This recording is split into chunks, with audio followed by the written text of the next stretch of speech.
ইল্লাল্লাহ লা ইলাহা ইল্লাল্লাহ লা ইলাহা ইল্লাল্লাহ মুহাম্মাদুন রাসূলুল্লাহ মুহাম্মাদুন রাসূলুল্লাহ।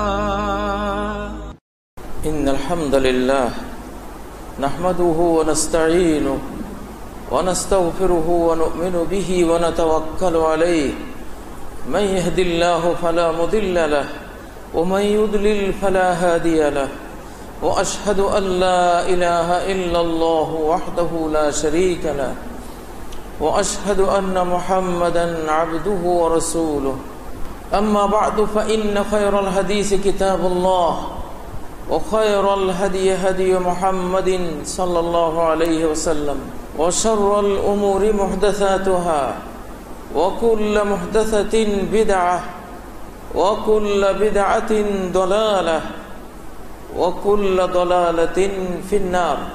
أعوذ بالله من الشيطان الرجيم. بسم الله الرحمن الرحيم. يا أيها الذين آمنوا إذا قمتم إلى الصلاة فاغسلوا وجوهكم وأيديكم إلى المرافق وامسحوا برؤوسكم وأرجلكم إلى الكعبين ويقول عز من قائل وأقم الصلاة إن الصلاة تنهى عن الفحشاء والمنكر ولذكر الله أكبر والله يعلم ما تصنعون. رب اجعلني مقيم الصلاة ومن ذريتي ربنا وتقبل دعاء. أقم الصلاة لذكري الذين يقيمون الصلاة الذين يؤمنون بالغيب ويقيمون الصلاة ومما رزقناهم ينفقون. إن الإنسان خلق هلوعا إذا مسه الشر جزوعا وإذا مسه الخير منوعا إلا المصلين الذين هم على صلاتهم دائمون. সমস্ত প্রশংসা নিবেদন করছি মহান আল্লাহ রব্বুল ইজ্জত ওয়াল জালালের জন্য, যিনি জুমার দিনে, এই বরকতময় দিনে, রহমতে পরিপূর্ণ দিনে আমাদেরকে তার ঘরের মেহমান হওয়ার জন্য, এই মসজিদে হাজির হওয়ার জন্য, দুনিয়া আখিরাতের শান্তির উপায় উপকরণ সংগ্রহ করার জন্য সমবেত হওয়ার তৌফিক দিয়েছেন। সালাত ও সালাম প্রেরণ করছি মুহাম্মদুর রাসূলুল্লাহ সাল্লাল্লাহু আলাইহি ওয়াসাল্লামের প্রতি, যিনি শান্তির বাণী নিয়ে, কোরআন নিয়ে, ওয়াহির জ্ঞান নিয়ে এই পৃথিবীতে আগমন করেছেন। সম্মানিত মুসল্লিয়ানে কেরাম, আজকে আমার খুতবার বিষয়বস্তু হলো ওযু এবং সালাত। তার আগে ভূমিকায় বলতে চাই যে আল্লাহ তাআলা বলেছেন ইউখরিজুহুম ইয়াহদি বিহিল্লাহু মান ইত্তাবা রিদওয়ানাহু সুবুলাস সালাম ক্বাদ জাআকুম মিনাল্লাহি নূরুন ওয়া কিতাবুম মুবিন ইয়াহদি বিহিল্লাহু মান ইত্তাবা রিদওয়ানাহু সুবুলাস সালাম। তোমাদের কাছে আল্লাহর পক্ষ থেকে নূর এসেছে, হেদায়েতের জ্যোতি নিয়ে মুহাম্মদ সাল্লাল্লাহু আলাইহি ওয়াসাল্লাম তিনি এসেছেন। ওয়া কিতাবুম মুবিন, এবং স্পষ্ট কিতাব, সমস্ত কিছুর বয়ান জ্ঞান নিয়ে একটা কিতাব এসেছে। এই কিতাব, এই নবী দিয়ে আল্লাহ তাআলা তোমাদের হেদায়েত করেন। ইয়াহদি বিহিল্লাহু মান ইত্তাবা রিদওয়ানা, যে আল্লাহর সন্তুষ্টির পিছনে ছুটে আল্লাহকে সন্তুষ্ট করতে চায়, আল্লাহকে রাজি করতে চায়, এমন ভাবে জীবন গড়তে চায় যেভাবে গড়লে আল্লাহ রাজি হবেন, এই নিয়ত, এই ইচ্ছা যে ব্যক্তি পোষণ করবে, আল্লাহ তাকে এই কোরআন দিয়ে হেদায়েত করবেন সুবুলাস সালাম, শান্তির সকল রাস্তা, শান্তির পথ আল্লাহ দেখাবেন। ঈমান একটি শান্তির পথ, কুফরি বেঈমানি একটি অশান্তির পথ। আমরা যখন ঈমান পোষণ করি, আমাদের হৃদয়ের ভিতরে যখন ঈমান আসে আল্লাহর প্রতি, এ বিশাল বিশ্ব জগতে আমরা একটি ধূলিকণার চেয়ে আরো ক্ষুদ্র, একটা ইলেকট্রন, নিউট্রন, প্রোটনের চেয়ে আরো দুর্বল, আরো ছোট, তুচ্ছ, আরো নগণ্য। যদি আল্লাহর সাথে সম্পর্ক না থাকে ঈমানের মাধ্যমে, তাহলে আমরা কোথায় যাব? আজকে যেমন ইউরোপের মানুষ, আমেরিকার মানুষ কোন মসজিদ থেকে আজানের আওয়াজ শুনলে মিনারার দিকে তাকিয়ে থাকে, হতবাক হয়ে থাকে, উদ্বেলিত হয়ে থাকে। এই কি শব্দ, কি আকর্ষণ, কি মায়াবী আওয়াজ! তারা খোঁজে কি বলল লোকটা, এত সুন্দর লাগলো। ওরা বুঝে ওদের ভেতরে ঈমান নেই। আজান শুনলে, আল্লাহর আওয়াজ শুনলে, লা ইলাহা ইল্লাল্লাহ শুনলে তারা দলে দলে এখন ইসলামের দিকে আসছে। গতকালকেই ইন্টারনেটে দেখলাম গণমানুষের সামনে একজন লা ইলাহা ইল্লাল্লাহ বলছেন, ইসলামের কথা বলছেন, তোমরা কে ইসলাম কবুল করবো আসো। একজন আসলো, কিছুক্ষণ পরে আরেকজন আসলো, শত শত মানুষ তারা আনন্দ করতেছে, একজন আরেকজনকে উৎসাহ দিচ্ছে, যাও কালেমা পড়ো। আস্তে আস্তে দেখলাম 10 জন হয়ে গেল, কিছুক্ষণ পরে দেখলাম 12 জন, তারপরে দেখলাম 14 জন, 15 জন, 16 জন। যিনি আলেম সাহেব উনি আল্লাহু আকবার তাকবীর দিচ্ছেন, আর 15-16 জন তারা কালেমা পড়ার জন্য রেডি। সামনে শত শত লোক স্লোগান দিয়ে তারা সবাই লা ইলাহা ইল্লাল্লাহ পড়তেছে, আল্লাহু আকবার, হাসতেছে, আনন্দে আত্মহারা হচ্ছে যে কি সুন্দর বাণী, লা ইলাহা ইল্লাল্লাহ। এত সহজ কথা পৃথিবীর সব মানুষ বলতে পারে, ঠোঁট মিলাবার কোনো বর্ণ নাই, এমন কোন হরফ লা ইলাহা ইল্লাল্লাহর মধ্যে নেই যে ঠোঁট একসাথ করতে হয়। ঠোঁট একসাথ করতে হয় যেই বর্ণে, ওটা কষ্টকর। এই জন্য মুখ বন্ধ করে লা ইলাহা ইল্লাল্লাহ বলা যায়। মৃত্যুর সময়ে যখন ঠোঁট নাড়াবার শক্তি থাকে না, এত দুর্বল হয়, দুইটা ঠোঁট একসাথ করতে পারে না, ওই সময়ও শুধু জিহ্বাকে একটু নাড়িয়ে ভেতরে সে কালেমা পড়তে পারে। মান ক্বালা লা ইলাহা ইল্লাল্লাহ দাখালাল জান্নাহ, যে লা ইলাহা ইল্লাল্লাহ বলবে সে জান্নাতে যাবে। মান কানা আখিরু কালামিহি লা ইলাহা ইল্লাল্লাহ দাখালাল জান্নাহ, যার শেষ কথা হবে লা ইলাহা ইল্লাল্লাহ সে জান্নাতে যাবে। আর শেষ কথা যদি গান বাজনা হয়, সারেগামা বাদা নিশা হয়, বন্ধুরে আমি তোমায় ভালোবাসি, এগুলি হয়, কোথায় যাবে? আমাদের এই ব্রেইন, এই হার্ট, এই অন্তর, এগুলি সিডি, এগুলি সবকিছুকে রেকর্ড করে রাখছে। হার্ড ডিস্ক, জীবনে যা করবেন মৃত্যুর সময় সেটা অন হয়ে যাবে, মৃত্যুর সময় চালু করা হবে। এখানে যদি কোরআন রেকর্ড থাকে, লা ইলাহা ইল্লাল্লাহ রেকর্ড করা থাকে, মৃত্যুর সময় এটাই বাজবে।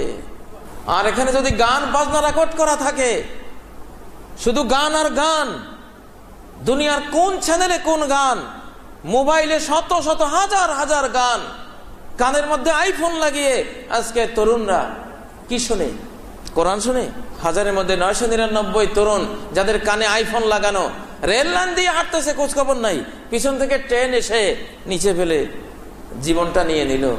গান শুনতে শুনতে কাফেরের মরণ মরল, অপরাধীর মরণ মরল। 2 কানে আইফোন লাগিয়ে খোঁজ খবরে নেই যে পিছনে ট্রাক আসছে। উনি আছে গানের জগতে। মালাকুল মউত বলে সময় আর নাই, টাইম শর্ট, টাইম শর্ট, একটু পরেই জানটা কবজ করে নিয়ে গেল। সারা জীবন যে গান শুনবে তার মউতের সময় গানটাই আসবে। এক ব্যক্তি তার জীবনে কোরআন শুনলে সে বলতো এই আওয়াজ আমাকে শোনাইও না, আমি কোরআন, এটা আমার ভালো লাগে না, বন্ধ করো। টেলিভিশনে, রেডিওতে, অনলাইনে, এখানে সেখানে গান শুনছে, যখনই কোরআনের কোনো আওয়াজ আসছে সে বলতে বন্ধ করো। ওই ব্যক্তির মৃত্যুর সময় একটা তরুণ যে তার সাক্ষী ছিল, সে কোরআন শোনার সময় বলতো এটা আমি ভালো লাগে না, আমি শুনতে চাই না।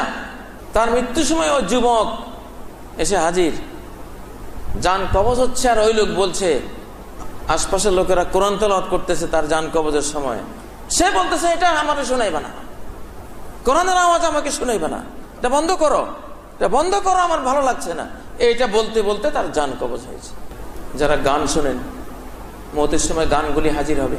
মতের সময় ইবলিস আপনার হৃদয়ে রেকর্ডকৃত সমস্ত গান এনে হাজির করাবে বেঈমান করে দুনিয়া থেকে নেয়ার জন্য। ও জানে আজকে যদি তাকে ঈমান থেকে দূরে সরিয়ে নিতে পারি তার চির জাহান্নামী হবে আমাদের সাথে, আমরা সাকসেসফুল। অতএব ঈমানকে রেকর্ড করুন, লা ইলাহা ইল্লাল্লাহকে রেকর্ড করুন হৃদয় জগতে। সম্মানিত ভাইয়েরা, ঈমান এটি শান্তির জিনিস। একজন মুসলিম শুধু ঈমানের কারণে শতকরা 50% রোগ ব্যাধি থেকে সে মুক্ত থাকে। ঈমান হলো রোগ প্রতিরোধক টিকা। আমরা তো ডায়রিয়ার, কলেরার টিকা, বসন্তের টিকা, পোলিওর টিকা, কত টিকা মানুষ আবিষ্কার করেছে, কিন্তু মানুষ জানে না তারা লা ইলাহা ইল্লাল্লাহ, তার ঈমান। দুনিয়াতে যত হাজার রোগ আছে তার 50% রোগের টিকা হলো লা ইলাহা ইল্লাল্লাহ। ঈমান হলো সুস্থতার নাম। ডক্টর খালুক নূর বাকি তার বই আল ইনসান ওয়া মুজিজাতুল হায়াত, মানুষ এবং তার অলৌকিক জীবন, এই বইতে তিনি প্রমাণ করেছেন একজন মুসলিম, একজন মুমিন শুধু তার ঈমানের কারণে 50% রোগ ব্যাধি, ক্যান্সার, আলসার, আলঝাইমার ইত্যাদি থেকে আল্লাহ তাকে সেভ করেন। প্রিয় ভাইয়েরা, অতএব ঈমানি জিন্দেগি, আল্লাহ বলছেন সুবুলাস সালাম, যে কোরআন এবং নবীর অনুসরণ করবে আল্লাহ তাকে শুধু শান্তির পথ দেখাবে। মসজিদে ঢুকলে কত শান্তি, কত শান্তি। প্রিয় ভাইয়েরা, হৃদয় থেকে বলুন তো, যে শান্তি মসজিদে পাওয়া যায় পৃথিবীর কোথাও কি শান্তি আছে? নাই। এটা শান্তির জায়গা, এটা রহমতের জায়গা, এটা ঈমানের জায়গা, এটা কোরআনের জায়গা, এটা আল্লাহর ঘর। একজন মুমিন সে তো মসজিদে আসে, সেজদার জায়গায় আসে, এটা শান্তির জায়গা। আল মসজিদু বাইতু কুল্লি তাকিয়িন, নবীজি বলেছেন মসজিদ হলো প্রত্যেক মুত্তাকির ঘর। নবীজির অধিকাংশ জীবন মসজিদে কেটেছে, সাহাবীদের অধিকাংশ জীবন মসজিদে কেটেছে। ওই ব্যক্তিকে আল্লাহ তাআলা কিয়ামতের ময়দানে আরশের ছায়া দেবেন। রাজুলুন কলবুহু মুআল্লাকুন বিল মাসাজিদ, যে ব্যক্তির হৃদয়, তার মন, তার অন্তর মসজিদে ঝুলানো। যে এলাকায় যায়, যেখানে যায়, মসজিদ কোথায় এটা খুঁজে বের করে। অতএব আল্লাহ তাআলা মুমিনকে শান্তির পথ দেখান। একজন মুমিন সারা জীবন এসে শান্তির পথে চলে, তার পারিবারিক জীবন শান্তির, তার ঘরে শান্তি, কড়ি ঘরে থেকেও সে রাজকীয় শান্তি, রাজার চেয়েও বেশি শান্তিতে থাকে। আমাদের পাশের ভাওয়াল রাজা তার চরিত্রহীনা স্ত্রীর কারণে পাগল হয়ে জঙ্গলে চলে গিয়েছিল। বহু বছর পরে সে যখন ফিরে আসে, স্ত্রী তাকে অস্বীকার করেছে। তার মোষ কত বড়, দাড়ি, তার চুল কেমন, বনবাসে চেঞ্জ হয়ে গেছে। স্ত্রী তাকে চিনেনি, অস্বীকার করেছে, তার রাজত্ব দখল করে নিয়েছে। কিন্তু তার হাতি তাকে চিনেছে। সে যে হাতি পুষত, ওই হাতি তার পরিচয় পেয়েছে। রাজা হলে কি হবে, রাজপ্রাসাদে থাকলে কি হবে? শান্তি নেই। শান্তি পেতে হলে ঈমান লাগবে, ইসলাম লাগবে। শান্তি পেতে হলে আল্লাহর দ্বীন লাগবে, কোরআন লাগবে, সেখানে শান্তি। কুঁড়ে ঘরে থাকলেও সে জান্নাতের শান্তিতে আছে। আমাদের বাংলাদেশের একজন পল্লী কবি জসিমউদ্দিন আমাদের গ্রামগঞ্জে দরিদ্র মানুষের ঘরে যে কত সুখ ছিল যখন তারা ইমানদার ছিল, ভালো ছিল। পশ্চিমা সভ্যতার, অসভ্যতার করাল গ্রাসে যখন তারা ভেসে যায়নি, কত শান্তি ছিল। জসিমউদ্দিন বলেছেন, কিষানির গায়ে গহনা পরায় নতুন ধানের কুটো, এত কাজ তবু হাসি ধরে না কো, মুখে ফুল ফুটো ফুটো। কিষানি মহিলা সারাদিন কাজ করে, ধানগুলিকে ছেড়ে ধান গাছ থেকে ধান পৃথক করে, সারাদিন পরিশ্রম করে, সারা গায়ে হলুদ বর্ণের ধানের খড়কুটা। ও তার স্বামীকে বলে, এটাই আমার স্বর্ণের অলংকার। এত কাজ তবু হাসি ধরে না কো, মুখে ফুল ফুটো ফুটো। এত কাজের মধ্যেও মুখে হাসি। কিসের হাসি এটা? ইমানের কারণে। কিসের কারণে? ইমানের কারণে। মোহাম্মদ আসাদ রোড টু মক্কা এই বইটি লিখেছেন। আরব বেদুইন, গ্রামীণ আরব, মরুভূমির আরব, যাদের না কারেন্ট আছে, না কোনো গাড়ি ঘোড়া ছিল, না কোনো তাদের এসি ছিল, না কোনো উন্নত শহরে জীবনের জৌলুস ছিল, কিছুই নাই, মরুভূমিতে বাস করে। কিন্তু তাদের চেহারা দেখলে দেখা যায় রাজ্যের সুখ এদের জীবনে। এদের চেহারা থেকে বোঝা যায় যে এদের জীবনে কোনো দুঃখ নাই, এদের ভিতরে কোনো টেনশন নাই, এদের ভিতরে কোনো দুশ্চিন্তা নাই, এরা পরমভাবে সুখী। সে প্রশ্ন করে, কেন? আমি তো ইউরোপের উন্নত জীবনযাপনকারীদেরকে দেখেছি, ট্রেনে চড়ে দেখেছি, এরোপ্লেনে চড়ে দেখেছি, উন্নত বাসভবনে যারা বাস করে তাদেরকে দেখেছি। কারো চেহারার দিকে তাকালে মনে হয় না যে তার ভিতরে কোনো সুখ আছে, কোনো শান্তি আছে। চেহারা মরা মানুষের চেহারা, দুশ্চিন্তাগ্রস্ত মানুষের চেহারা। আর এই লোকগুলি, এদের কিছুই নেই। এদের চেহারা দেখলে মনে হয় যেন এদের মতো সুখী আর কেউ নাই। কি কারণে এত সুখী? মোহাম্মদ আসাদ, তিনি ইউরোপের বড় ধর্মগুরুর ছেলে ছিলেন, খুব অল্প বয়সে আরব জাহানে এসেছিলেন। তিনি বের করলেন এদের হৃদয়ে যে ইমানের খনি, শান্তির খনি, এদের হৃদয়ে যে আনন্দের খনি, লা ইলাহা ইল্লাল্লাহ, আল্লাহর প্রতি বিশ্বাস, সেই ইমান, ইমানের দধি, ইমানের জ্যোতি, ইমানের সজীবতাই ভিতর থেকে বেরিয়ে এদের চেহারায় ফুটে ওঠে। এদের ভিতরে কোনো দুঃখ নেই। আলা ইন্না আউলিয়া আল্লাহি লা খাউফুন আলাইহিম ওয়ালা হুম ইয়াহজানুন। আল্লাহর যারা বন্ধু তাদের কোনো ভয় নাই, ভবিষ্যতের জিনিসের কোনো ভয় নাই, অতীতের জন্য কোনো দুশ্চিন্তা নাই। আল্লাযীনা আমানু ওয়া কানু ইয়াত্তাকুন। আল্লাহর বন্ধু কারা? যারা ঈমান এনেছে আর যারা আল্লাহকে ভয় করেছে। সম্মানিত ভাইরা, তাদের কোনো দুশ্চিন্তা নেই। যে কষ্ট করে হালাল খায়, কষ্ট করে বৈধ রুজি খায়, তার চেহারা উজ্জ্বল থাকে, উজ্জ্বল থাকে। একজন মক্তবের শিক্ষক 2000-2500 টাকা বেতন চাকরি করে, 5-7টা ছেলে মেয়ে পোষে, স্বাস্থ্য বেশ সুন্দর, ভালো, বাচ্চাগুলিও সুস্থ, আবার 1 বছর পর 1 বছর হজেও যায়। বেতন কত? 2000-2500, 3000 টাকা। মাঝে মধ্যে শোনা যায় ব্যাংকেও রাখে আবার কয়েকশো টাকা করে। দেখতে শুনতে দুঃখের কোনো চিহ্ন নাই। সীমাহুম ফি উজুহিহিম মিন আসারিস সুজুদ। তাদের চেহারা উজ্জ্বল হয়ে আছে সেজদার প্রভাবে, সেজদার জ্যোতিতে। সুবহানাল্লাহ। ওই যে রুহানি খাবার, আধ্যাত্মিক খাবার, যে সালাত, যে তাসবিহ, যেই আল্লাহর প্রশংসা, আল্লাহর জিকির তারা করে, এইটা থেকেই তাদের জীবন এত উজ্জ্বল, এত জ্যোতির্ময় হয়ে আছে। আরেকজন হারামখোর, হারাম খায়, সুদ খায়, সুদী ব্যাংকে কাজ করে, সুদী এনজিওতে কাজ করে, সুদী সংস্থায় কাজ করে, অথবা সুদী সমিতি বানিয়ে 1000 টাকায় মাসে 100 টাকা সুদ, ইন্টারেস্ট দাবি করে। সেভাবে লক্ষ লক্ষ টাকা বানিয়েছে। গ্রামে গঞ্জে, রন্ধ্রে রন্ধ্রে এক শ্রেণীর সুদী মহাজন এখন আছে, সমিতি বানিয়েছে।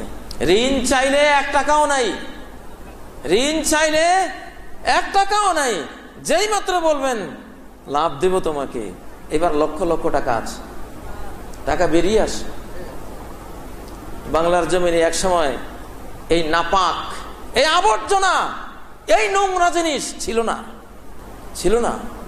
এক শ্রেণীর এনজিও সংস্থাগুলি, ব্যাংকিং সিস্টেমগুলি আমাদের ভিতরে নাপাক ঢুকিয়ে দিয়েছে।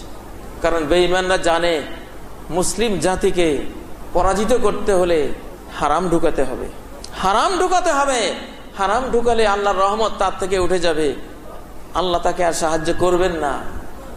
এই দেশে উপনিবেশের সময়, ব্রিটিশ শাসনের সময় কেউ কোনো বাজার করার দরখাস্ত অ্যাপ্লিকেশন করলে ব্রিটিশরা বলতো একটা নিষিদ্ধ পল্লী 5 কোয়ার্টার দিতে হবে বাজারে। বাবুরহাটেও ছিল। ব্রিটিশরা বাবুরহাট যারা তৈরি করেছিলেন সেই মুরব্বীরা আমাকে বলেছেন যে আমরা দরখাস্ত দিয়েছি, তারা শর্ত দিয়েছে তাহলে এই জিনিস দিতে হবে। ওরা জানে মুসলিমরা পবিত্র, এদের মাগুলি পবিত্র, পবিত্র মায়ের সন্তানগুলি দুর্দান্ত হয়, মেধাবী হয়, শক্তিধর হয়, দুঃসাহসী হয়। আর নাপাক মায়ের সন্তানগুলি দুর্বল, হীনবল, মেধাহীন, বিভিন্ন রোগ ব্যাধিতে জরাজীর্ণ হয়। এই জন্য মুসলমানদেরকে ধ্বংস করার জন্য তারা মুসলমান সমাজে অশ্লীল ছায়াছবি ঢুকিয়েছে, সুদ ঘুষ ঢুকিয়েছে, জিনা ব্যভিচার ঢুকিয়েছে, এসব ঢুকিয়ে মুসলমানদেরকে পরাস্ত করে দিয়েছে। সম্মানিত ভাইরা, অতএব আমরা মুসলিম জাতি, আমরা হালালের জাতি। মানব দেহ, মানুষের যে স্টোমাক, মানুষের যে পেট আল্লাহ দিয়েছেন, এটা তো সর্বনাশের বড় কারণ মানুষের জন্য। মানুষ জান্নাতে গিয়ে প্রথমেই তার পেটের কারণেই বেইজ্জত হয়েছে। কিসের কারণে? এই পেটের কারণে বেইজ্জত হয়েছে। আদম আলাইহিস সালামকে আল্লাহ বলেছিলেন, লা তাকরাবা হাযিহিশ শাজারা, এই গাছের কাছেও যেও না, এর ফল খেও না। জান্নাতে গাছগাছালির কোনো অভাব নেই, সব খাও, হালালের কোনো অভাব নেই, শত সহস্র ফলমূল আছে হালাল, এগুলি খাও, শুধু একটা গাছের ফল খেও না। ইবলিস এসে বলল, আরে এটাই তো সে গাছ, যে গাছের ফল খেলে তুমি চিরস্থায়ী জান্নাতি হয়ে যাবে, আর এখান থেকে বের হতে হবে না। কুমন্ত্রণায় পড়ে খেলেন। এই পেটের দোষে, জিহ্বার দোষে এই সম্মানিত আদম আর হাওয়া কাপড় চোপড় হারিয়ে উলঙ্গ হয়ে জান্নাত থেকে বহিষ্কৃত হলেন কিনা? সাথে আমরাও আসলাম, আমরাও আদমের পিঠে ছিলাম। ছোট্ট ছোট্ট, চোখে দেখা যায় না এমন ক্ষুদ্র ক্ষুদ্র জেনেটিক অস্তিত্বের মতো করে আমরা ছিলাম। উনি আমাদেরকে নিয়ে বেরিয়ে আসলেন। প্রিয় ভাইয়েরা, অতএব আমাদের জীবন কোনো হারামের সাথে সম্পৃক্ত হতে পারে না। আমরা যে সালাত পড়তে আসছি, অজু করে সালাত পড়ে, অজু যে করি আমরা, অজুর মাধ্যমে বাহ্যিক নাপাক দূর হবে, কিন্তু হারাম খাদ্যের নাপাক দূর হবে না। হারাম খাদ্য থেকে যে রক্ত শরীরে তৈরি হয়েছে, অজু করলে কি সেটা যাবে? অজু করলে সেটা যাবে না। সেটা দূর করতে হলে হারাম বর্জন করতে হবে, হালাল খেতে হবে, হালাল খেতে হবে। আজকের অধিকাংশ মানুষ অসুস্থ, ক্যান্সারে আক্রান্ত, ক্যান্সারের মহামারী, হারামের মহামারী থেকে ক্যান্সারের মহামারী এসেছে। এখন হারাম মহামারী আকারে, সুদ মহামারী আকারে সমাজে ঢুকেছে। আত্মসাৎ, ধোঁকা দিয়ে, প্রতারণা করে, জোর করে, জুলুম করে অপরের সম্পদ ভোগ করা, চুরি ডাকাতি করে, কলা কৌশল করে মানুষের সম্পদ হারাম ভাবে ভোগ করা, এটি মহামারীর রূপ নিয়েছে সমাজে। ঠিক নয় কি? এই দেশেই একটা বাস অ্যাক্সিডেন্ট হলে মানুষ সাহায্যের জন্য দৌড়ে যায় না, মানুষ দৌড়ে যায় তার মোবাইলটা নিতে, তার পকেটে টাকা আছে ওটা চুরি করতে, তার শরীরে নারী হলে কি গয়না আছে, অর্নামেন্ট আছে, ওগুলো কেড়ে নিতে। কত নিকৃষ্ট, কত নরাধম! কোন পশুর মধ্যেও এত নিকৃষ্ট আচরণ নেই। বন্যার সময় দুর্গত মানুষদের সাথে সাপেরাও দুর্গত হয়। একসাথে একই গাছের ডালে সাপও বসে আছে, মানুষও বসে আছে, সবল মারে না সে। বিপদের সময় তাকে আক্রমণ করব না। ট্রেন অ্যাক্সিডেন্ট হয়, কি নিকৃষ্ট জাতি আমরা, কতটা নিষ্ঠুর আমরা, কতটা অমানবিক। ট্রেন অ্যাক্সিডেন্ট হয়, মানুষ আহাজারি করছে, দুঃখের জ্বালায় বেদনায় কাতরাচ্ছে, আর সেখানে গিয়া আমরা, আমাদের লোকেরা, আমাদের এই জাতির মানুষেরা তাদের পকেট খুঁজে সারা শরীর চার্জ করে, তাদের ব্যাগ খুলে টাকা পয়সা যা আছে মূল্যবান সেটা নিয়ে পালাচ্ছে। প্রিয় ভাইরা, হারামের মহামারী। আল্লাহ তাআলা বলেছেন, ইয়া আইয়ুহার রাসূলু কুলু মিনাত তাইয়্যিবাতি ওয়া আমালু সালিহা ইন্নী বিমা তা'মালুনা বাসীর ইন্নী বিমা তা'মালুনা আলিম। হে রাসূলগণ, হালাল খাও এবং সৎ কাজ করো। আগে হালাল খাও, তারপরে সৎ কাজ করো। আধুনিক বিজ্ঞান গবেষণায় দেখা যাচ্ছে, ইসলাম যে বলছে হারাম খেও না, সূরা মায়েদার 3 নম্বর আয়াতে যে আল্লাহ বলেছেন, হুররিমাত আলাইকুমুল মাইতা, মৃত পশু তোমাদের জন্য হারাম। মৃত গরু, মৃত ছাগল, মৃত মুরগি, মৃত হাঁস তোমাদের জন্য হারাম। আহারে মুসলমান, এখন আপনি ঢাকায় কোথাও কোনো মৃত মুরগি, মৃত হাঁস, মৃত গরু খুঁজে পাবেন না। আজ থেকে 40 বছর আগে আমাকে একজন বলেছেন, তখন ঢাকায় মানুষ ছিল খুবই পাতলা, বিশাল বস্তিতে 10-20টা পরিবার থাকতো। সেখানে প্রতি সপ্তাহে ডাস্টবিনে 2-1টা করে মরা মুরগি আমরা পেতাম। মরা মুরগি মানুষ ফেলে যেত ডাস্টবিনে। আজকে এত মানুষ, এত পোল্ট্রি ফার্ম, এত লক্ষ লক্ষ মুরগি, কিন্তু ডাস্টবিনে একটা মরা মুরগিও নাই। বাঁচে হাঁস মুরগি নিয়ে আসতে শত শত মারা যায়। সেই মরা মুরগিগুলি হোটেলে বিক্রি হয়, সেগুলি মানুষকে খাওয়ানো হয়। অথচ মুসলিমদেরকে আল্লাহ বলেছেন হুররিমাত আলাইকুমুল মাইতা, মরে গেছে এটা তোমার জন্য হারাম। কেন হারাম? কারণ তার প্রবাহিত রক্ত বের হয়নি। মুসলিমরা যে জবাই করে মাথাটা পৃথক করে দেয় না, শুধু জবাই করে। কোরবানির সময় যে পশুকে জবাই করা হয়, জবাইয়ের দ্বারা তার শরীরের ব্লাড, রক্ত যেগুলি দূষিত, ভাইরাসে আক্রান্ত, জীবাণুতে আক্রান্ত, সমস্ত রোগ ব্যাধির জীবাণু এই ব্লাডের সাথে থাকে, সেই জীবাণু সহ রক্তগুলি চলে গেল। বিসমিল্লাহ আল্লাহু আকবার বলে যে পশুকে জবাই করা হয়নি এটা খেতে পারবে না, কারণ তার সমস্ত রোগ ব্যাধির ভাইরাস, জীবাণু তার ভিতরে রয়ে গেছে। এই গোস্ত খাবার অযোগ্য হয়ে গেছে, এটা খেলে তুমি নিজে অসুস্থ হবা। একদিনের মৃত পশু, মৃত মুরগির গোস্তের কারণে কিডনি ফেলিওর হয়ে যায়। পত্রিকায় দেখেছি ডাক্তারি গবেষণা, একদিনের মৃত পশু খেলে কিডনি ফেলিওর হয়ে যেতে পারে। এত ভয়ঙ্কর জিনিস, এত বিষাক্ত জিনিস। হুররিমাত আলাইকুমুল মাইতা, হুররিমাত আলাইকুমুল মাইতাতু। তারপরে কি? তোমাদের জন্য মৃত পশু হালাল, হারাম। রক্ত, প্রবাহিত রক্ত হারাম, ওই রক্ত খাওয়া যাবে না।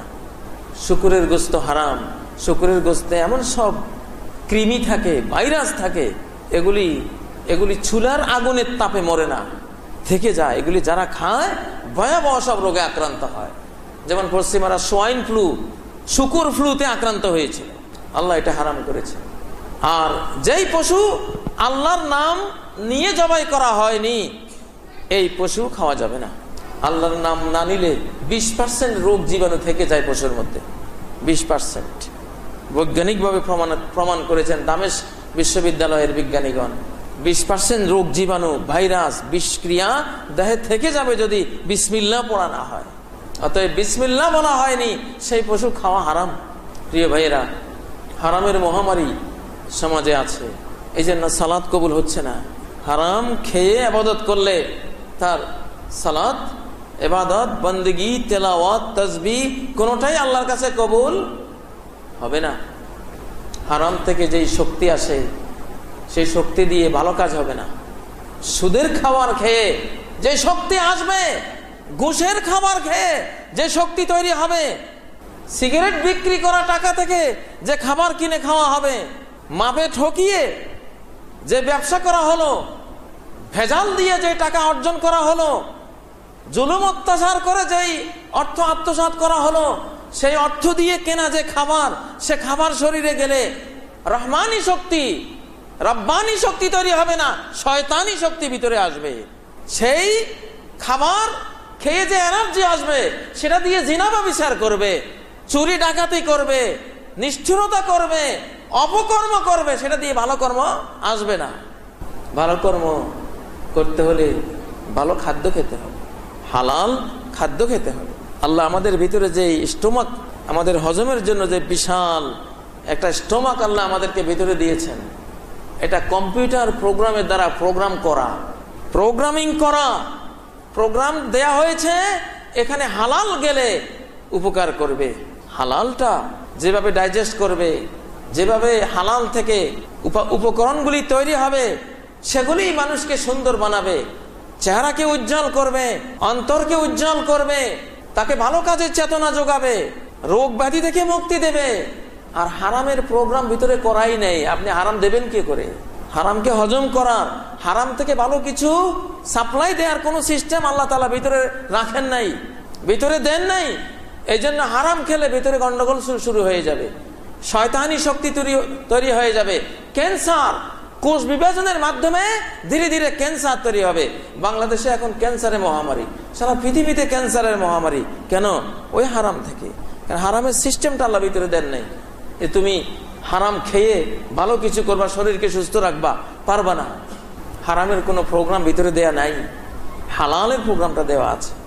দেওবন্দ মাদ্রাসার ওস্তাদরা বলতেন, একজন ঘাস বিক্রেতা নদীর কুল থেকে, চর থেকে ঘাস কেটে জীবিকা চালাতেন, হালাল রিজিক। প্রতি মাসে একবার তিনি মাদ্রাসার ওস্তাদদেরকে দাওয়াত দিতেন। ওই ঘাস বিক্রেতা তার কষ্টার্জিত প্রতিদিনের ঘাস বিক্রি থেকে 1-2 পয়সা করে বাঁচিয়ে একদিন মাদ্রাসার ওস্তাদদেরকে খাওয়াতেন। মাদ্রাসার ওস্তাদরা যে ওই ঘাস বিক্রেতার বাড়িতে এক বেলা দাওয়াত খেয়ে 40 দিন হৃদয়ের মধ্যে নূর আলো অনুভব করতাম। হালাল খাবার। আর অফিসার সাহেবের বাড়িতে খাইলে 40 দিন হৃদয় অন্ধকার হয়ে থাকে। নবীজি বলেছেন না, একদিন মদ খেলে, হারাম খেলে 40 দিন সালাত কবুল হয় না, 40 দিন পর্যন্ত তার অ্যাকশন থাকে। বাস্তব তো, বাস্তব কথা। প্রিয় ভাইরা, অতএব সালাতের আগে, ইবাদতের আগে অবশ্যই আমাদের রিজিকগুলি হালাল খেতে হবে, নাহলে আখেরাত বরবাদ হয়ে যাবে। এবার আসি ওযুর প্রসঙ্গে। আল্লাহ তাআলা সূরা আল মাইদার 6 নম্বর আয়াতে বলেছেন, ইযা কুমতুম ইলাস সালাতি ফাগসিলু ওয়ুজুহাকুম ওয়া আইদিয়াকুম ইলাল মারাফিক আমসাহু বিরুউসিকুম ওয়া আরজুলাকুম ইলাল কাবাইন। তোমরা যখন সালাতের দিকে যাবে, ফাগসিলু ওয়ুজুহাকুম, চেহারা ধোও। তারপরে কি? ওয়া আইদিয়াকুম ইলাল মারাফিক, দুই হাত কোনই পর্যন্ত ধুয়ে নাও। আমসাহু বিরুউসিকুম, আর মাথায় বেশি পানি দিয়ে মাথা ধুইও না, পানির মধ্যে হাত লাগিয়ে চুলের উপর দিয়ে ভিজা হাত চালিয়ে নাও। চুলের মধ্যে আল্লাহ এমন ক্ষমতা রেখেছেন, চুলের মধ্যে ওই পানির একটু টাচ লাগলেই তোমার মাথাটা ঠান্ডা হয়ে যাবে। একটা চুলের ভিতরে আপনি পুরো আছেন, আপনার একটা চুল যদি এখন বিজ্ঞানীরা পায়, আপনার একটা চুল থেকে আপনার গোটা বডির ফটো তুলে নেবে। আপনি কেমন, আপনার বৈশিষ্ট্য কেমন, রোগ ব্যাধি কি, আপনি কি ধরনের চিন্তা চেতনা মানুষ, একখান চুল থেকে আপনাকে বের করে আনবে। সেই চুলের উপর দিয়ে ভিজা হাতটা নিলেই মাথার সুস্থতা রহমানি বিধানে এসে যাবে। আল্লাহ যদি পা ধোয়ার মতো মাথাও ধুতে বলতেন, আর এভাবে ডেলি 5 বার যদি মাথাতে পানি দিতাম, তো মুসলিম পুরা জাতি 12 মাস সর্দি আর কাশিতে ভুগত। ঠিক নয় কি? যে ডেলি 5 বার, আরো শীতকাল যদি হয়, মাঘ মাসে এভাবে 5 বার যদি মাথা ধোয়ার হুকুম আল্লাহ দিতেন, উপায় ছিল কোনো? আর পুরুষ তো যাই হোক চুল ছোটখাটো হয়, মহিলাদের কি অবস্থা হতো যাদের একবার চুল ভিজলে সারাদিন ভিজা থাকে? 5 বার যদি আল্লাহ তাআলা বলতেন মাথায় পানি ঢালো, তাহলে উপায় ছিল কোনো? আল্লাহ যে মাথায় পানি ঢালতে বলেননি ওযুর সময়, বরং মাসে করতে বলেছেন। এ থেকে প্রমাণ হয় যে ইসলাম আল্লাহর ধর্ম, কোরআন আল্লাহর বাণী, ওযু আল্লাহর দেয়া বিধান, এটা বোঝা যায়, এত সায়েন্টিফিক। তারপরে বলেছেন 2টা পা ধুয়ে নাও। কেন? যে অঙ্গগুলি পোশাকের বাইরে থাকে, চেহারা পোশাকের বাইরে থাকে, অতএব ধো। হাত খোলা থাকে, ধো। পা খোলা থাকে, এটা ধো। আর মাথা সবসময় যে টুপি রাখতে হবে এটা না, খোলাই থাকে অধিকাংশ, এটা ধো। এই খোলা অঙ্গগুলিতে শত সহস্র ব্যাকটেরিয়া, ভাইরাস, রোগ জীবাণু, বিভিন্ন ক্ষতিকর দূষিত বায়ু থেকে কার্বন ডাই অক্সাইড, কত রকমের রাসায়নিক, বিশেষ করে এই যুগের রাস্তা দিয়ে চলতে গেলে ট্রাকের ধোঁয়া, বাসের ধোঁয়া, সিএনজির ধোঁয়া, তারপরে নসিমন করিমনের ধোঁয়া, কত রকমের রাসায়নিক সারা শরীরে আসে। আল্লাহ জানতেন, আল্লাহ জানেন। এই জন্য এই অঙ্গগুলিকে ধুলে আপনি জীবাণু মুক্ত, ভাইরাস মুক্ত, আবর্জনা মুক্ত, কত কল্যাণ আপনার হলো। আমরা যখন ওযু করি, আমাদের এখানে যে শিরাগুলো আছে এগুলোর সাথে ব্রেনের সম্পর্ক, হার্টের সম্পর্ক, লিভারের সম্পর্ক। একজন মুসলিম যখন ওযু করে তার ব্রেন ঠান্ডা হয়ে যায়, তার হার্ট ঠান্ডা হয়ে যায়, তার লিভার ঠান্ডা হয়ে যায়। এই জন্য মুসলিমরা আত্মহত্যা করে না। ইউরোপে, আমেরিকায়, জাপানে, উন্নত বিশ্বে এক বছর 35,000, 40,000 লোক এক শহরে আত্মহত্যা করে। এই জন্য জার্মান ডাক্তাররা এখন তারা গবেষণা করলো মুসলিম সমাজে আত্মহত্যার পরিমাণ এত কম কেন। তারা খুঁজে পেল এদের ওযুর কারণে এই অবস্থা। বেশিরভাগ ওযুর কারণে যে শান্তিটা এরা পায়, আত্মহত্যা যে অস্থির হয়ে মানুষ অস্থিরতার কারণে আত্মহত্যা করে, সে অস্থিরতা ওযুর কারণে মুসলিম সমাজে থাকে না। এই জন্য জার্মানরা এখন পাগল চিকিৎসার জন্য, আত্মহত্যা প্রবণ লোকদের চিকিৎসার জন্য ওযু ব্যবহার করছে, নিয়মিত ওযু করায়। আল্লাহু আকবার। ওযু মানে হলো ঔজ্জ্বল্য, ওযু মানে সৌন্দর্য, ওযু মানে হলো আলোকিত হওয়া। ওযুর কারণে প্রত্যেক নামাজি মানুষের চেহারার মধ্যে একটা জ্যোতি থাকে। কালো হলেও একটা বেনামাজি কালো লোক, একটা নামাজি কালো লোক, দুইটা চেহারার দিকে তাকালে দেখবেন নামাজি কালো লোকটার মধ্যে কালো হলেও একটা রূপ দেখা যায়, একটা সজীব সজীব তাজা তাজা ভাব দেখা যায়। আর বেনামাজির চেহারা মরা মরা দেখা যায়। ঠিক কিনা? ইন্না উম্মতি ইউদআউনা ইয়াওমাল কিয়ামাতি গুররাম মুহাজ্জালিন মিন আসারিল ওযু। কিয়ামতের দিনে আমার উম্মতকে যখন ডাকা হবে তখন তাদের চেহারা নূরে ঝলমল করবে, দুই হাত নূরে ঝলমল করবে, দুই পা নূরে ঝলমল করবে। কোন জাতির মধ্যে এই দৃশ্য দেখবে না, এই দৃশ্য হবে না। সাহাবীরা বললেন, ইয়া রাসূলুল্লাহ কাইফা তা'রিফু উম্মাতাক, কিয়ামতের ময়দানে আপনার উম্মতের সদস্য কারা কিভাবে চিনবেন, কিভাবে বুঝবেন? নবীজি বললেন, আরাআইতুম লাউ আন্না খায়লান, বলতো যদি কপাল সাদা, চার পা সাদা, এরকম কিছু ঘোড়া নিকশ কালো হাজার হাজার ঘোড়ার মাঝখানে থাকে, তো এই পা সাদা কপাল সাদা চাঁদ কপালি ঘোড়াগুলি, এগুলিকে তার মালিকে চিনবে না? সব ঘোড়া কালো, কিছু ঘোড়া আছে এগুলি চারো পা সাদা, কপালও কি সাদা, এগুলি চিনতে কোনো কষ্ট হবে?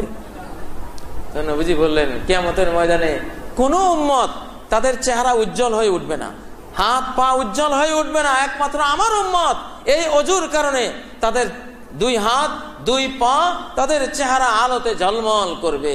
সেই ঔজ্জ্বল্য দেখে আমি চিনবো এই আমার উম্মত। আল্লাহু আকবার। এই উজ্জ্বলতার কারণে এই পবিত্রতা অর্জনকে অজু বলা হয়। অজু মানে উজ্জ্বলতা।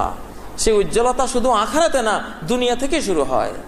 যারা নিয়মিত অজু করে তাদের স্নো পাউডার লাগবে না, অজু নিজে কসমেটিক্স। এখনকার মেডিকেল সায়েন্স বলছে অজুর কারণে এই যে চামড়ার উপরে আলতোভাবে হাতের ঘর্ষণ লাগে, এই ঘর্ষণে চামড়াগুলি সুন্দর হয়ে যায়, বিদ্যুৎ প্রবাহ তৈরি হয়ে চামড়াগুলি সতেজ সজীব হয়ে যায়, সুন্দর হয়ে যায়। অজু নিজেই কসমেটিক্স। আল্লাহু আকবার। আমরা যখন অজু করি আমাদের দেহের মধ্যে 21টা মাথা আছে।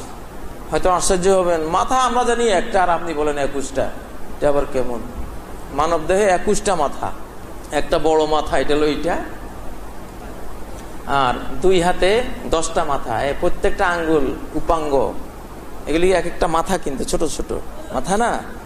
দুই হাতে 10টা মাথা, দুই পায়ে আরো 10টা মাথা, এই 20টা ক্ষুদ্র মাথা। এই 20 মাথা দিয়ে পানির মাধ্যমে ক্ষতিকর যত জীবাণু, ব্যাকটেরিয়া, ক্ষতিকর যত ইলেকট্রনিক তরঙ্গ, এগুলি সব আমরা ফেলে দিচ্ছি। আল্লাহু আকবার। এই 20 মাথা দিয়ে দেহের ক্ষতিকর জিনিসগুলি মাটিতে চলে যাচ্ছে। এটা মেডিকেল সায়েন্স মুসলিমদের অজুকে গবেষণা করে তারা বলছে যে তোমরা যে অজুটা করো, এই অজুর মাধ্যমে 20 মাথা দিয়ে দেহের আবর্জনা, অপবিত্রতা, রোগ ব্যাধি, পাপাচার, অনাচার, যাবতীয় কিছু সব বেরিয়ে যাচ্ছে। আল্লাহু আকবার। আমার শিশুকালে নোয়াখালী ইসলামী আলিয়া মাদ্রাসার পুকুরের ঘাটে একজন হিন্দু ভদ্রলোককে দেখতাম, সবসময় এসে আমাদের সাথে উজু করতেন। তা আমরা জিজ্ঞাসা করতাম, আপনি তো নামাজ পড়বেন না, উজু করেন কেন? কয়, ভাই উজুর মধ্যে যে কি একটা সুখ, কি যে একটা শান্তি আমি বুঝি না, কিন্তু অজু করলে এই যে সারা দিন পরিশ্রম করে আসলাম, অজুটা করলে মনে হয় যেন আমার আর কোনো ক্লান্তি নেই। ভাই তোরা আমার খারাপ বলিস না, আমি শান্তি পাই দেখি অজুটা করি। কি বাস্তব কথা, কি বাস্তব কথা। মুসলিমদের অজু দেখেই এখন কত মানুষ ইসলাম কবুল করতেছে। আল্লাহু আকবার। আর আমরা মুসলমানরা তো অজুর মর্ম বুঝি না। বিশ্ব হাত ধোয়া দিবস একটা বের হয়েছে, বছরে একবার হাত ধোয়, বিশ্ব হাত ধোয়া দিবস। আরে কপাল পোড়া, তুই মুসলমানদেরকে হাত ধোয়া শিখাবি? মুসলমান 5 ওয়াক্ত অজুর সময়ে আমি হিসাব করেছি প্রায় 150 বার সে হাত ধোয় ডেলি, আর তুমি বছরে একবার হাত ধোয়া শিখাবে আমার? মায়ের কাছে এসে নানির গল্প। হ্যাঁ, আমাদের হাত ধোয়া শিখাইতে হবে না। আমরা তো বিসমিল্লাতে অজু করার আগে 3 বার কবজি পর্যন্ত এই হাত, আবার 3 বার এই হাত, আবার কুলি করার সময় তো এটা আবার 3 বার, মুখেও কুলি যায়, আবার এটাও তো ধোয়া হয় 3 বার, ঠিক না? মুখ ধোয়ার সময় আবার 2 হাত মিলিয়ে মুখ ধোয়া হয়, 2 হাতও 3 বার করে দেওয়া হয়। আবার এই হাত ধোয়ার সময় এই হাত দিয়ে 3 বার, আবার এই হাত ধোয়ার সময় এই হাত দিয়ে 3 বার, প্রত্যেকটা হাত আবার 3 বার দেওয়া হচ্ছে। মাথা মোছা করার সময় আবার একবার পানিতে মারছি, আরেকবার দেওয়া হচ্ছে। 2 পা ধোয়ার সময় ডান হাত দিয়ে বাম পা 3 বার, বাম পাও ধোয়া হলো, ডান হাতও 3 বার ধোয়া হয়ে গেল না, আবার ডান পা ধোয়ার সময় বাম হাত দিয়ে আবার 3 বার, আবারও 3 বার ধোয়া হলো, ঠিক কিনা? এক অজুতেই কতবার ধোয়া হয়। আলহামদুলিল্লাহ, মুসলমানদেরকে হাত ধোয়া শিখাইতে হবে না, হাত ধোয়া আমাদের থেকে শিখো তোমরা। আমরা হাত ধোয়ার উস্তাদ। আমাদের ধর্মগ্রন্থে লেখা আছে ওয়াইদিয়াকুম ইলাল মারাফিক, কোন পর্যন্ত হাত ধুতে হবে, ফরজ। হাত ধোয়া ফরজ মুসলমান সমাজে। আল্লাহু আকবার। প্রিয় ভাইয়েরা, তারপরে ওযু করে আমরা সালাত পড়ি, ওযুর পরে সালাতের মধ্যে আসি। ওযুর অনেক ফজিলত আছে, আরো অনেক সায়েন্টিফিক ব্যাখ্যা বিশ্লেষণ আছে, সময় নেই সবকিছু বলার। 5 ওয়াক্ত সালাত, ইন্নাস সালাতা কানাত আলাল মুমিনিনা কিতাবাম মাওকুতা, সূরা আন-নিসার 103 নম্বর আয়াতে আল্লাহ বলেছেন সালাত সময়ের ওয়াক্তের সাথে সংশ্লিষ্ট একটি ফরজ ইবাদত। কিতাব বলেছেন, সালাত একটি কিতাব, সালাত একটি কিতাব। মুসলমানের 5 ওয়াক্ত সালাত শুধু কেবল 5 ওয়াক্ত ফরজ ইবাদতই নয়, এই 5 ওয়াক্ত সালাত যে 24 ঘন্টা সে করে, 24 ঘন্টা কিভাবে কাটাবে, 24 ঘন্টাকে ব্যবহার করার একটি রোড ম্যাপ, একটি মানচিত্র, 24 ঘন্টা যাপনের একটি কারিকুলাম, একটি সিস্টেমের নাম হলো এই 5 ওয়াক্ত সালাত। আল্লাহু আকবার। 5 ওয়াক্ত সালাত পড়লে আপনার জীবন থেকে অশান্তি চলে যাবে। আমাদের দেহে একটা ঘড়ি আছে, আর পৃথিবীতে একটা ঘড়ি আছে। পৃথিবীর ঘড়ি, দেহের ভিতরে ঘড়িকে বলা হয় বায়োলজি ক্লক, প্রাণীর ঘড়ি, প্রাণীগত ঘড়ি। এখানে ফজরের টাইমে দেহের ভিতরে এক ধরনের জিনিস তৈরি হয়, জোহরের টাইমে আরেক ধরনের হরমোন নিঃসরণ হয়, আসরের টাইমে এক রকমের হয়, মাগরিবের সময় এক রকমের হয়। 5 ওয়াক্ত সালাত, ফজর থেকে জোহরের দূরত্ব অনেক, জোহর থেকে আসরের দূরত্ব আবার বেশি না, আসর থেকে মাগরিবের দূরত্ব আরো কম, মাগরিবের থেকে এশার দূরত্ব আরো কম। এমন সায়েন্টিফিক ভাবে আল্লাহ তাআলা 5 ওয়াক্ত সালাতকে সাজিয়েছেন। পৃথিবীতে শান্তি পেতে চান তাহলে নামাজি হতে হবে, মুসল্লি হতে হবে। নবীজি বলতেন আরাহনা বিস সালাতে ইয়া বেলাল, বেলাল সালাতের দ্বারা আমার শান্তির ব্যবস্থা করো। এই দুনিয়ার কষ্ট, পরিশ্রম, অশান্তি, দুনিয়ার হানাহানি, হিংসা বিদ্বেষ, সমাজের কলুষতা, পারিবারিক অশান্তি, দুনিয়া তো অশান্তির জায়গায়। এই অশান্তি থেকে কিছুক্ষণ পরে পরে আল্লাহর কাছে এসে সব কিছু ভুলে গিয়ে সালাতের মধ্যে ডুবে গেলেন একেবারে। নিজেকে নদীতে যেমন মানুষ ডুব দেয়, হারিয়ে যায়, পানিতে ডুব দিয়েছে আর তাকে দেখাই যায় না। মুসলমানদের সালাত, আগের সাহাবায়ে কেরাম আমাদের পূর্বপুরুষে সালাত পড়তেন, সালাতে ঢুকলে আর তার দুনিয়া নাই, দুনিয়ার কোনো খোঁজখবর ছিল না। ডুব দিয়েছে সালাতের মধ্যে, ডুবে গেছে সে। আল্লাহর ধ্যান, আল্লাহর কালামের আবৃত্তি, আল্লাহর তাসবিহ, আল্লাহর তাহমিদ, তার প্রশংসা, তার কাছে প্রার্থনা জানানো, তাকে তার সামনে ঝুঁকে পড়া, তার সামনে সেজদায় পড়া, এই জগতে সে ডুবে গেছে অলরেডি। এই জন্য নবীজি সাল্লাল্লাহু আলাইহি সাল্লাম সালাতকে গোসলের সাথে তুলনা করেছেন। নদীর গোসল, গোসলখানার গোসল না, নদীর গোসলের সাথে তুলনা করেছেন। সহিহ হাদিসে রয়েছে, নবীজি বলছেন আর আইতুম লাউ আন্না নাহরান বিবাবে আহাদিকুম, বলো তো তোমাদের কারো বাড়ির সামনে যদি একটা নদী থাকে, কি থাকে? বাড়ির সামনে যদি একটা নদী থাকে, ইয়াক্তাসিলু মিনহু কুল্লা ইয়াউমিন 5 মাররাত, সে প্রতিদিন ওই নদীতে 5 বার গোসল করে। কতবার? নদীতে নামে, ডুবায়, সারা শরীর ধয়। এইভাবে যদি 5 বার করে, হাল ইউবকি যালিকা মিন দারানিহি শাইআ, তার শরীরের কোনো ময়লা কি থাকবে? রাখবে? ওই গোসল শরীরে কিছু রাখবে? কোনো ময়লা রাখবে না। কাযালিকা সালাওয়াতুল খামস, ঠিক এরকম মনে করো 5 ওয়াক্ত সালাত যেন 5 বার নদীতে এসে ডুবে গিয়েছো, গোসল করেছো, ডুব দিয়েছো, আল্লাহর জ্ঞানের রাজ্যে ডুব দিয়েছো, আল্লাহর মারিফতের রাজ্যে ডুব দিয়েছো, আল্লাহর তাওহীদের সাগরে ডুব দিয়েছো। হারিয়ে গেছো এক ভিন্ন জগতে, আল্লাহর জগতে হারিয়ে গেছো। সালাতে এসে আর দোকানের কথা খেয়াল নেই। আমরা তো বরং সালাতে দাঁড়ালে দোকানের কথা বেশি মনে হয়, সালাতে আসলে এমন আল্লাহর কথা এমন মনে হয়।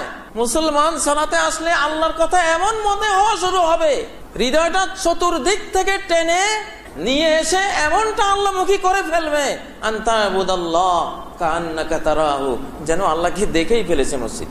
এমন আল্লাহমুখী হলো, এমন দুনিয়াকে ভুলে গেল, নামাজের নদীতে এমন ভাবে ডুবে গেল যে যেন সে আল্লাহকে দেখেই ফেলেছে। আল্লাহু আকবার।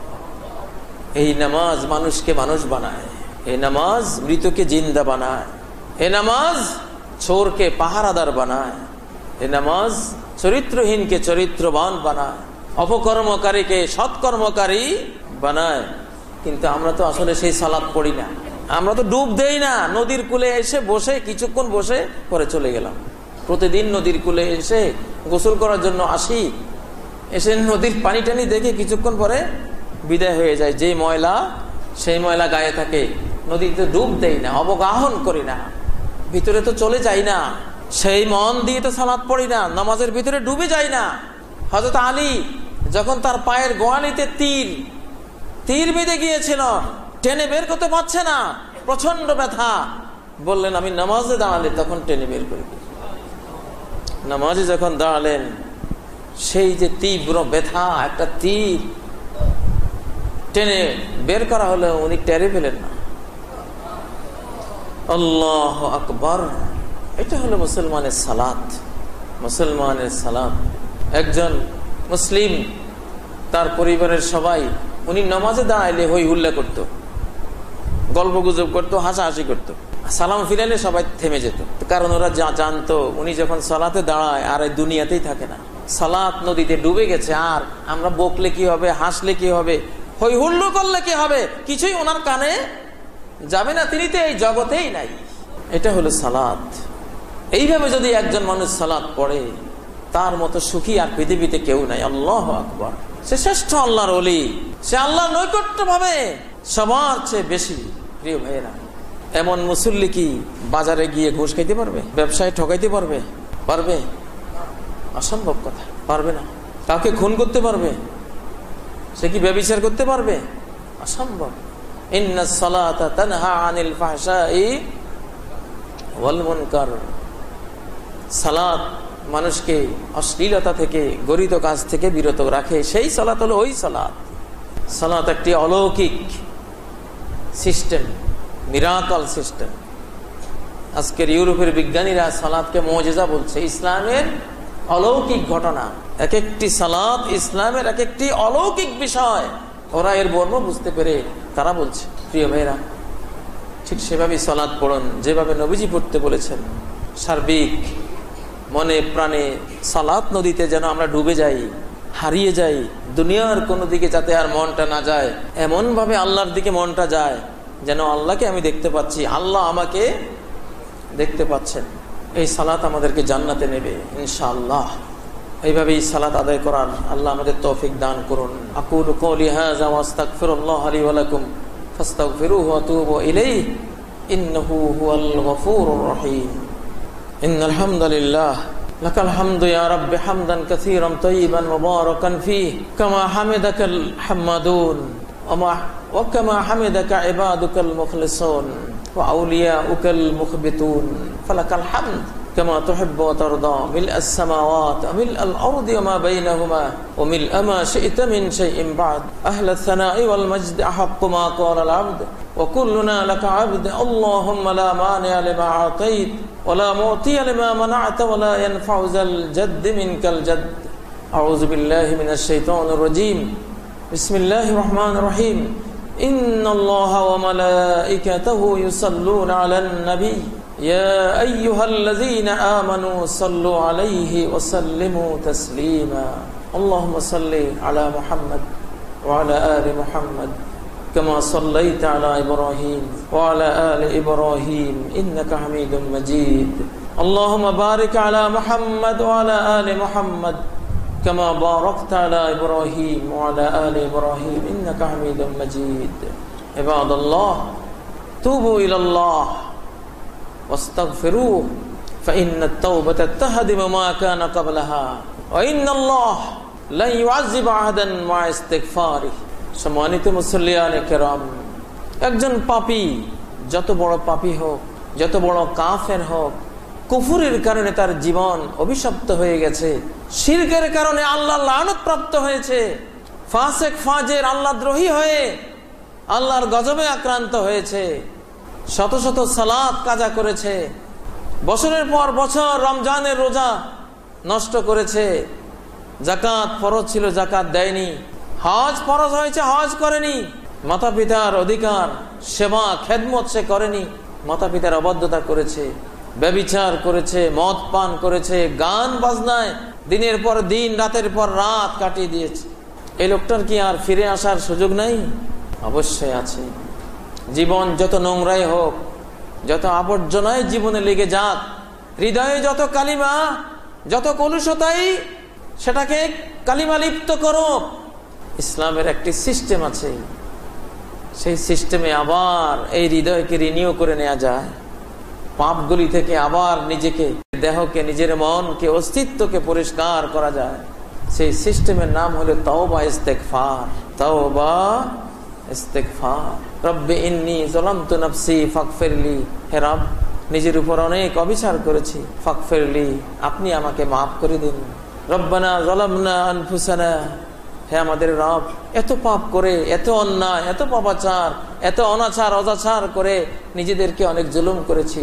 ওয়া ইল্লাম তাগফির লানা, তুমি যদি ক্ষমা না করো, ওয়া তারহামনা, যদি তুমি দয়া মেহেরবানি না করো, লানাকুনান্না মিনাল খাসিরিন, তাহলে ধ্বংসপ্রাপ্ত সর্বহারাদের কাতারে চলে যাব। রব্বুল আলামিন, তুমি ক্ষমা করো, দয়া করো। এই যে একটা সিস্টেম আল্লাহ দিয়েছেন, এই যে একটা ব্যবস্থা দিয়েছেন, আল্লাহু আকবার। নিজেকে নবায়ন করার, পরিষ্কার করার, পরিমার্জিত করার, আবর্জনা মুক্ত করার এই ব্যবস্থা থাকতে কেন আমরা ধ্বংসের পথে যাব? কোনো যুক্তি নেই।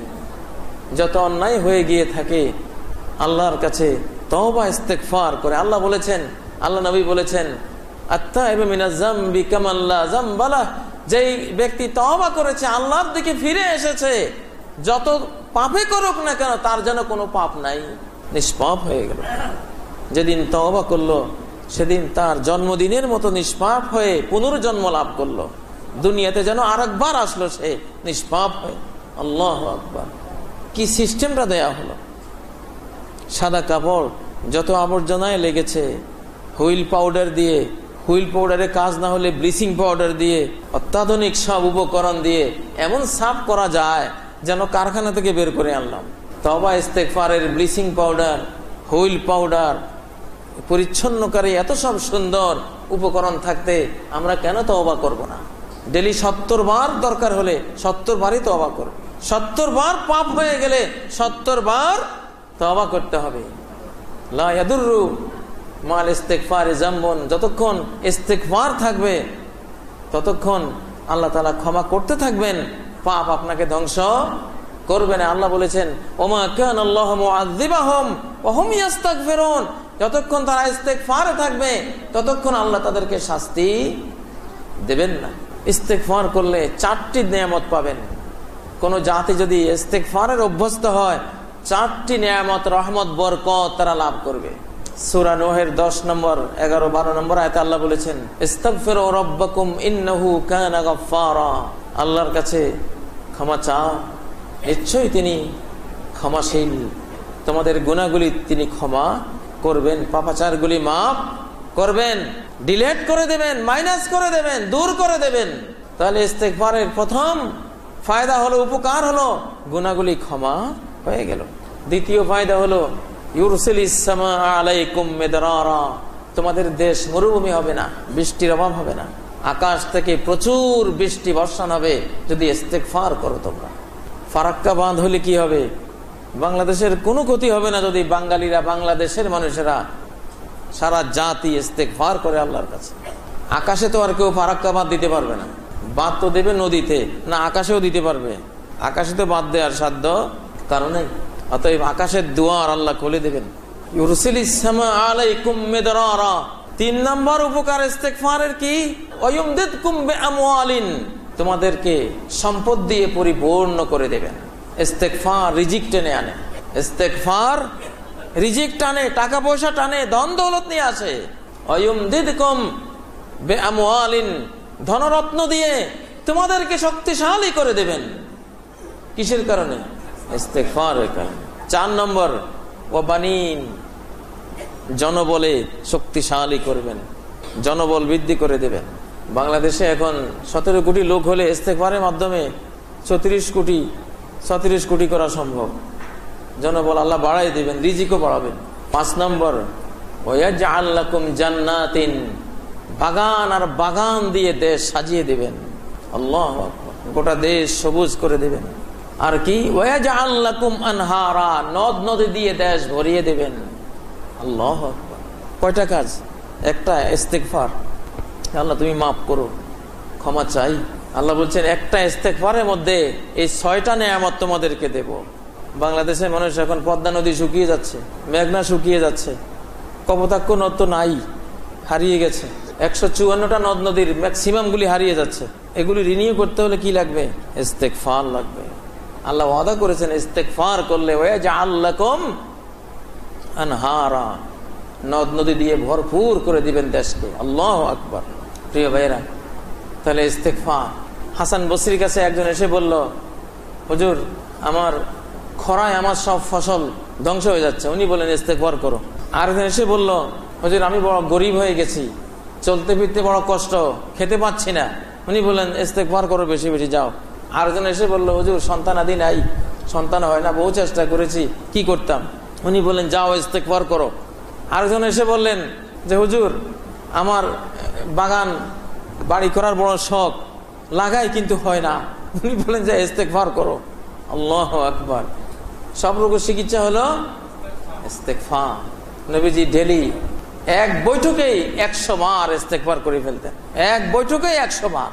ইন কুন্না লানাউদ্দু লিরাসূলিল্লাহি সাল্লাল্লাহু আলাইহি ওয়াসাল্লাম ফিল মাজলিসিল ওয়াহিদি ইয়াকুল রব্বিগফিরলি ওয়া তুব আলাইয়া ইন্নাকা আনতাত তাওয়াবুল গফুর 100 মাররা।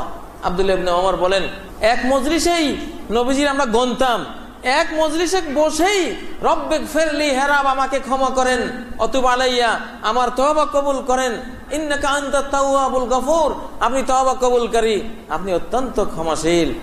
এই দোয়াটি এক মজলিসে আমরা গনতাম 100 মাররাতিন, 100 বার পড়ে ফেলেছেন। এই জন্যই তিনি রহমাতুল লিল আলামিন ছিলেন। প্রিয় ভাইরা, অতএব ইস্তেগফারকে জীবনের সঙ্গী করে নিতে হবে। এই পাপের যুগে রাস্তাঘাটে যেখানে যাই, অফিসে আদালতে বাজারে নগরে বন্দরে যেখানে যাবেন সেখানে পাপ। এই যুগে ইস্তেগফার আমাদের জন্য বিরাট প্রয়োজনীয় জিনিস। একটি প্রশ্ন এসেছে, কেউ মারা গেলে মাহফিল করা যাবে কিনা? হ্যাঁ, মারা গেলে একটা মাহফিল করা যাবে। সেই মাহফিলের নাম হলো জানাজার নামাজ। সেই মাহফিলের নাম কি? জানাজার নামাজ, সালাতুল জানাজা। এটাই মাহফিল। জানাজার সালাত পড়বেন, পড়াবেন, এইটুকু। এরপরে আর কোনো মাহফিল নেই, কোনো 40 27 2 দিন 3 দিন পরে 4 দিন, এগুলি কিচ্ছু নাই। বছরে বছরে মৃত্যু দিবস পালন করা নাই। আর কোনো অনুষ্ঠানেই নাই, আর কোনো অনুষ্ঠান নাই। হ্যাঁ, মৃত ব্যক্তির জন্য 12টি কাজের যে কোনো একটি কাজ বা 12টি কাজে করতে পারবেন। একটি মসজিদ বানিয়ে দিতে পারবেন তার নামে, মসজিদান বানা। একটি কোরআনের কপি তার নামে কোথাও দিতে পারবেন। তার কোনো সন্তান থাকলে তাকে মৌলানা বানিয়ে দেন, এটা সব সেভাবে আপনারাও পাবেন। তার নামে একটি টিউবওয়েল কোথাও দিয়ে দেন, তার নামে কোনো একটা খাল খনন করে দেন, তার নামে মুসাফিরের জন্য একটি পান্থশালা নির্মাণ করে দেন, তার নামে যে কোনো একটা জমিন ওয়াকফ করে দেন, সেটা সব পেতে থাকবে। আর মা বাবা মরলে এই 60টির সাথে আরো 5টি আসসালাতু আলাইহিমা, তাদের জন্য যে কোনো টাইম দোয়া করা, এটি তাদের জন্য বড় উপকারী। আপনি ব্যক্তিগতভাবে আপনি মা বাবার জন্য দোয়া করবেন, অল ইস্তেগফারু লাহুমা। 2 নম্বর, তাদের জন্য ইস্তেগফার করবেন। 3 নম্বর, ইনফাজু আদিহিমা মিন বাদিহিমা, তারা যদি কাউকে কিছু দেওয়ার প্রতিশ্রুতি দিয়ে থাকে সেটা আপনি পূরণ করে দেবেন। 4 নম্বর, সালাতুর রাহিমিল্লাতি লা তুসালু ইল্লা বিহিমা, তাদের কারণে যারা আমাদের আত্মীয়, চাচা জ্যাঠা খালা ফুফা ইত্যাদি হয়েছে, তাদের কারণে এদের সেবা দিলে, সম্মান দিলে এর সবগুলি মা বাবা পেয়ে যাবেন। 5 নম্বর, ইকরাম সাদিকিহিমা, মায়ের যে বান্ধবীরা আছে, বাবার যে বন্ধুরা আছে, এদের হাদিয়া তোহফা দিলে, শ্রদ্ধা জানালে, ইকরামে ইহতিরাম করলে ওই সবগুলি মা বাবা পাবেন। ওই 60টি আর 5টি 7, 5, 12, এই 12টি কাজ করলে মৃত ব্যক্তির উপকার হবে। এছাড়া কোনো শ্রাদ্ধ, কোনো চল্লিশা, কোনো মাহফিল, কোনো মৃত্যু দিবস পালন, এগুলি যাই করবেন সবকিছু তার কবর আযাবের কারণ হবে। মাহফিল করলে তার কবরে আযাব শুরু হয়ে যাবে যদি দুনিয়াতে বেঁচে থাকাকালীন সে নিষেধ করে না গিয়ে থাকে যে বাবারা আমার জন্য কোনো মাহফিল করবি না, আমার জন্য কোনো চল্লিশা করবি না, আমার জন্য কোনো শোক অনুষ্ঠান করবি না। যদি নিষেধ করে না গিয়ে থাকে আর সন্তানরা তার নামে এগুলি করে, তাহলে নবীজি বলেছেন আল মাইয়িতু ইউআযাবু বিমা নিহা আলাইহি, মৃত ব্যক্তির উপরে আযাব গজব আসবে, শাস্তি শুরু হয়ে যাবে যদি তার জন্য এইসব অনুষ্ঠান, নিয়াহাত অনুষ্ঠান করা হয়। অতএব টাকা পয়সা খরচ করে যদি মা বাবার জন্য আযাবের ব্যবস্থা করতে চান তাহলে এগুলি করেন। মানুষ অজ্ঞ হওয়ার কারণে টাকা পয়সা খরচ করে মা বাবার আযাবের ব্যবস্থা করে। এসব মাহফিল, এসব আয়োজনের মাধ্যমে কোনো লাভ নেই। বরং ওই 12টি কাজ, যে 12টি কাজ আমি হাদিস থেকে বলেছি, সেই 12টি কাজ যদি করেন বাবাও উপকৃত হবে, মাও উপকৃত হবে, যেই কোনো মৃত ব্যক্তি সে কবর জীবনে উপকৃত হবে, রহমত পাবে, শান্তি পাবে। আল্লাহ তাআলা আমাদের তৌফিক দান করুন। আউযু বিল্লাহি মিনাশ শাইতানির রাজীম। বিসমিল্লাহির রহমানির রহিম। ইন্নাল্লাহা ইয়া'মুরু বিল আদলি ওয়াল ইহসানি ওয়া ইতা'i যিল কুরবা ওয়া ইয়ানহা 'আনিল ফাহশা'i ওয়াল মুনকারি ওয়াল বাগি ইয়া'iযুকুম লা'আল্লাকুম তাযাক্কারুন। ওয়াজকুরুল্লাহা ইয়াযকুরকুম ওয়াদউহু ইয়াস্তাজিব লাকুম ওয়া লাযিকরুল্লাহি আকবার। আল্লাহু ইয়া'লামু মা তাসনাউন। আল্লাহু আল্লাহু ইয়া রাব্বি ইয়া আল্লাহ, আল্লাহু ইয়া রাব্বি ইয়া আল্লাহ। লা ইলাহা ইল্লাল্লাহ, লা ইলাহা ইল্লাল্লাহ, লা ইলাহা ইল্লাল্লাহ, মুহাম্মাদুর রাসূলুল্লাহ।